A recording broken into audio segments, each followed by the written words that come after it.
Ядуу гэр бүлээс амжилтын оргилд хүрсэн алдартнууд. Алдар хүндийн оргил санхүүгийн эрх чөлөөнд хүрсэн алдартнуудын амьдралын зам үргэлж дардан байгаагүй. Тэдний ихэнх нь алдарт хүрэхээс өмнө доромжлол, хүнд хэцүү хүүхэд насыг туулсан байдаг. Жим Керри.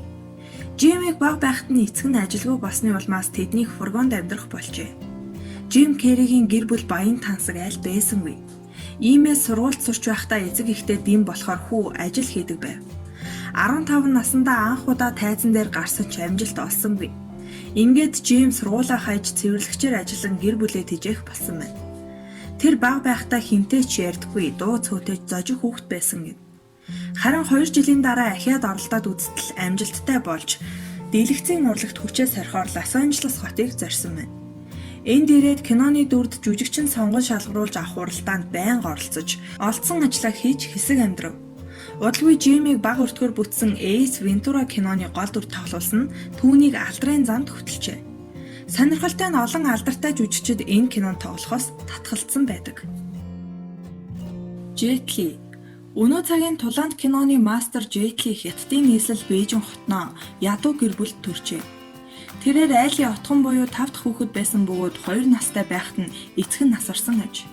Харин ээж нь автобусны мөнгө хураагч хийж амьдралаа арайч уу залгуулдаг байснаас гэдэс цатгалан хонсон өдөр бараг үгүй байв. Джетлиг 8 настай байхад Хятадын сургуулиудад биеийн тамирын хичээлийн чиглэлээр уушуу ордог болж ангиараа хичээлэх болсон гэдэг.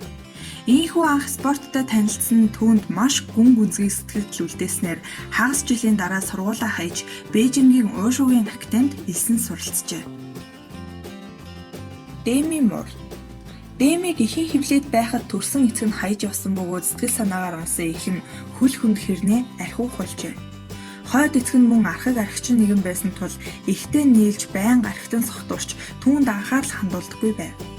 Ажилгүйн улмаас өрөнд орсон тэд нэг газараа удаан тогтолгүй байнга нүүдгэн хичээл сурлагад нь сөргөөр нөлөөлдөг байжээ.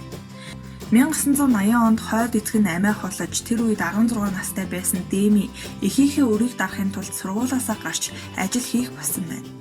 Нэрт жүжигчин Деми Мур амжилтууд удаан тууштай мацжээ. Өсвөр наснда сургуулаа хайж загварын агентлагт ажиллаж байгаад удалгүй кинотой амьдралаа холбохоор шийдсэн байна. Хүүхэд залуус зориулсан хид хідэн киноны туслах дүрийг бүтээсэн ч бууж өгөлгүй зүтгэсээр сүнс кинонд тоглосон нэр алдрын оргилд хүргэжээ. Жерар Депардье.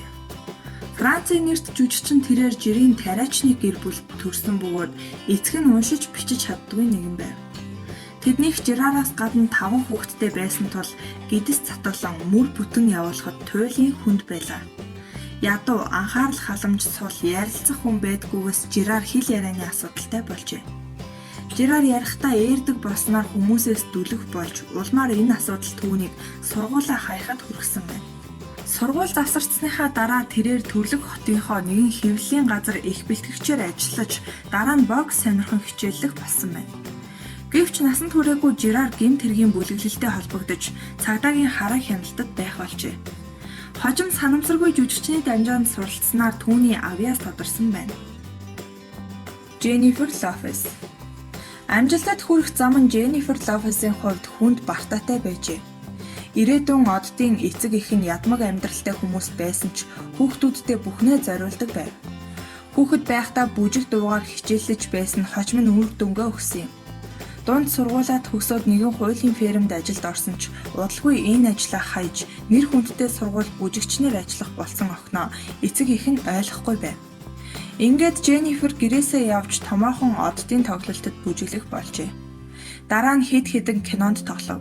Авьяас нь олонний анхааралд өртөж удалгүй тэрээр нэрд гарсан билээ.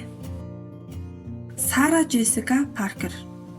Сара Джессика Паркерын бага нас түүний дэлгэцнээ амьлуулсан Кэрри Брэдшоугийн тансаг амьдралаас тис өөр байсан юм. Тэрээр олон хүүхэдтэй гэр бүлд төржээ. 8 хүүхэдтэй тэдний гэр бүл үлмэн зэлмэн амьдардаг байсан тул хүүхдүүд нь хар багаасаа ажил хийж эхэлдэг байв. Сарагч энэ явдал тойрсонгүй. Хэдийгээр тэднийх гэрэл цахилгаангүй хоолунд муутай амьдардаг байсан ч эх нь охиноо дуу бүжгийн дугууланд явуулах хэмжээний хангалттай мөнгө хураасан байсан юм. Чухам ихэнхээ хүчин чармаалтын ачаар өнөөдөр Сара Паркер нэртэй жүжигчин, продюсер болж чаджээ. Лейтон Мистер.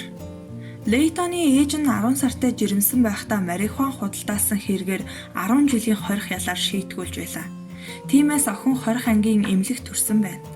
Эхийнх нь ялын хугацаа дуусаагүй тул охиныг эмээ нүсгсэн бөгөөд дараа нь их нь хугацаанаасаа өмнө суллагдаж өөр дээрээ авчээ. Энэ бүх хүнд хэцүүг даван туулсан хэдий ч Лейтон хүүхэд насаа бусад хүүхдүүдийн адил жирийн өнгөрүүлсэн хэмээн ярьдаг байна.